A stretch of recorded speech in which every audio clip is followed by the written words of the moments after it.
എല്ലാ ലാ ഇലാഹ ഇല്ലല്ലാഹ് എന്ന ദിക്റാണ് ദിക്റുകളുടെ കൂട്ടത്തിൽ വെച്ച് ഏറ്റവും മർമ്മപ്രധാനമായ ദിക്റെങ്കിൽ കുതുബിയത്തിലുള്ള ഹാ ഹി ഹു എന്ന ദിക്റിന്റെ തെളിവുകൾ എന്താണ് എന്ന് ഉസ്താദന്മാർ പറഞ്ഞാൽ കൊള്ളാമായിരുന്നു.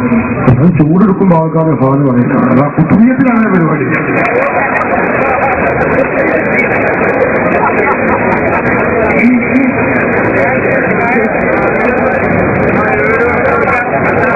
റാത്തീബിലെ അങ്ങനെ ഒരു ദിക്റില്ലേ? അത് ശരിയാണ്, അതിനൊരു ദിക്റുണ്ട്. എന്നത് മുജാഹിദാണ് എന്തെങ്കിലും നമ്മൾ പറയാൻ പറ്റുമോ? അതില്ല, ഉള്ളത് എന്നൊക്കെ പറയാൻ പറ്റുമോ?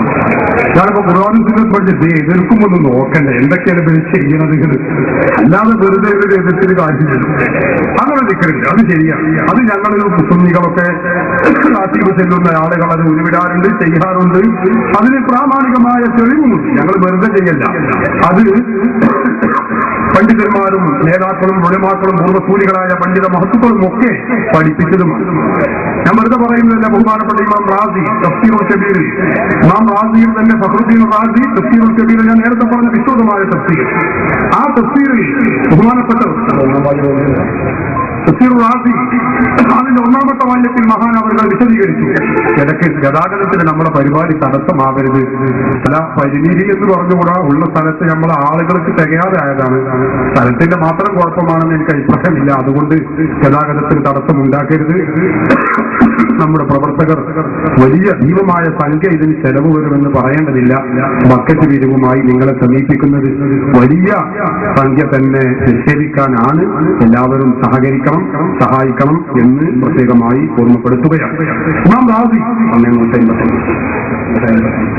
റാസി തഫ്സീറുൽ കബീറിന്റെ ഒന്നാമത്തെ വാല്യത്തിൽ മഹാനവരെ വിശദീകരിക്കുന്നത് കാണാൻ കഴിയും. കണ്ടോ, ബഹുമാനപ്പെട്ടവർ ഈ അള്ളാഹുവിന്റെ ദിക്റുകളെ കുറിച്ചും ചർച്ചകളെ കുറിച്ചും ഒക്കെ വിശദമായി പറഞ്ഞ ശേഷം അവിടെ നിന്ന് പറഞ്ഞു,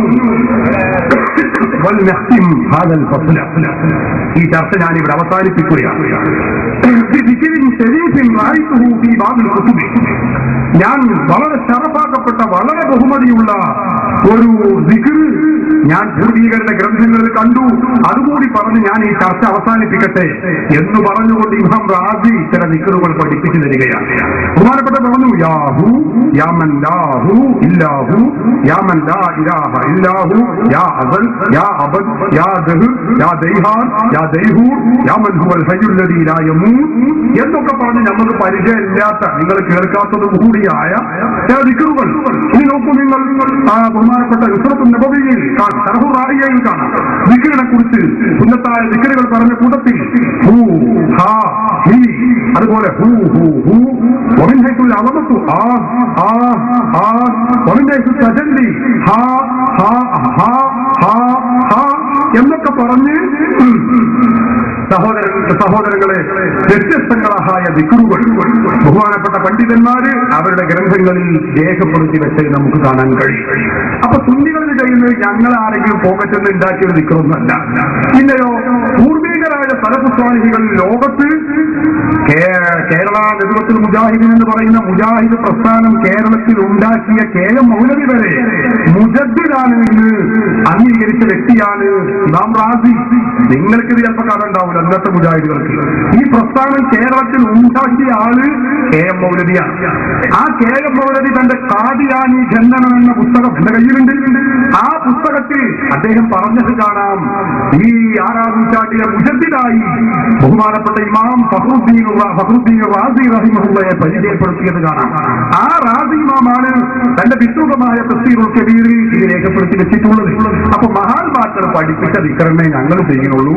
ഞങ്ങൾ പോക്കറ്റെന്നോ ഭൂമിയിൽ കുഴിച്ചെടുത്തതോ ആയ യാതൊരു ദിക്റോ ഒരു വിവാദത്തും ഞങ്ങൾ ചെയ്യുന്നില്ല. ഇങ്ങനെ പ്രമാണങ്ങളുടെ ഭദ്രത കൊണ്ട് തന്നെയാണ് ഞങ്ങൾ ഇതൊക്കെ ചെയ്തുകൊണ്ടിരിക്കുന്നത് എന്ന് പ്രത്യേകം ഓർമ്മപ്പെടുത്തുന്നു. ആ ഓരോരോ വാക്കിന്റെ ഹാ ഹി ഹു എന്ന് പറയുന്ന ഓരോ വാക്കിന്റെ അർത്ഥം എന്തെന്ന് വിശദീകരിക്കാം. അള്ളാഹുവിന് 4999 പേര്, 4999 പേരുകൾ. ആ 4999 പേരുകളിൽ 199 പേരാണ് നമുക്ക് അറിയുക. അസ്മാഉൽ ഹുസ്ന അറിയുള്ളൂ എന്ന് പറഞ്ഞാൽ അസ്മാഉൽ ഹുസ്ന എന്ന പേര് ഖുർആനും സുന്നത്തിലും ശക്തമായ പരമ്പരയോടെ വന്നിട്ടുള്ളത്. ബാക്കി എത്ര ആയിരക്കണക്കിന് പേര് നമുക്കറിയില്ല. അപ്പൊ നമുക്കറിയാത്ത കുറെ നാമങ്ങളുണ്ട്. അതുകൊണ്ട് അല്ലാഹു സുബ്ഹാനഹു വ തആലയുടെ എല്ലാ നാമത്തിന്റെയും അർത്ഥമൊന്നും നമുക്കറിയില്ല. അതിവിടെ മാത്രമല്ല, ഞങ്ങളെ സുന്നികൾ ചെയ്യുന്ന ആയത്തിന്റെ സുന്നികൾ ചെല്ലുന്ന ദിക്റിന് മാത്രം കുറച്ചാലും ഞാൻ പോകട്ടെ. മുജാഹിദ് ഖുർആൻ സുന്നത്ത് മുറുകെ പിടിക്കണമല്ലേ? ഞങ്ങൾ തുടക്കത്തരം മരിച്ചാൽ പറഞ്ഞതാണ് അലിഫ്ലാമീം. അതിന്റെ അർത്ഥം എന്ന് വെച്ചാൽ നിങ്ങൾ അതിന്റെ അർത്ഥം എന്ന് വെച്ചാൽ ഖുർആൻ സുന്നത്ത് ഖുർആൻ പഠിപ്പിക്കാനായിട്ട് നടക്കുന്ന കൂട്ടരല്ലേ? എന്താ അതിന്റെ അർത്ഥം പൊക്കാത്തത്? അപ്പൊ അതൊക്കെ ഓരോ ദിക്റുകളാണ്. അതൊക്കെ കുറെ അർത്ഥം അറിയാത്ത മുത്തശാബിഹാത്തിൽപ്പെട്ടതാണ്. എന്നത് പോലെ ചില ദിക്റുകളുടെ അർത്ഥം നമുക്ക് അറിഞ്ഞുകൊള്ളുന്നത് അള്ളാഹുവിന്റെ നാമമാണ്. അള്ളാഹുവിന്റെ ആ നാമത്തിന്റെ പേര് നമുക്ക് അറിഞ്ഞുകൊള്ളണമെന്നില്ല. എന്നാൽ ചില പണ്ഡിതന്മാർ അതിന് ചില അർത്ഥവും പറഞ്ഞിട്ടുണ്ട്. അതൊക്കെ വ്യത്യസ്തങ്ങളായ വീക്ഷണങ്ങളാണ്. അത് അള്ളാഹുവിന്റെ നാമമാണ് എന്ന് വെക്കുകയാണെങ്കിൽ, അതൊരു ദിക്റാണെന്ന് വെക്കുകയാണെങ്കിൽ അതിന്റെ അർത്ഥം അങ്ങനെ വിശദമായി അറിഞ്ഞുകൊള്ളണമെന്നില്ല. അള്ളാഹുവിന്റെ നാമമാണ് ദിക്റാണ് എന്ന് അറിഞ്ഞാൽ തന്നെ അതുകൊണ്ട് പ്രതിഫലം കിട്ടുന്നതാണ്.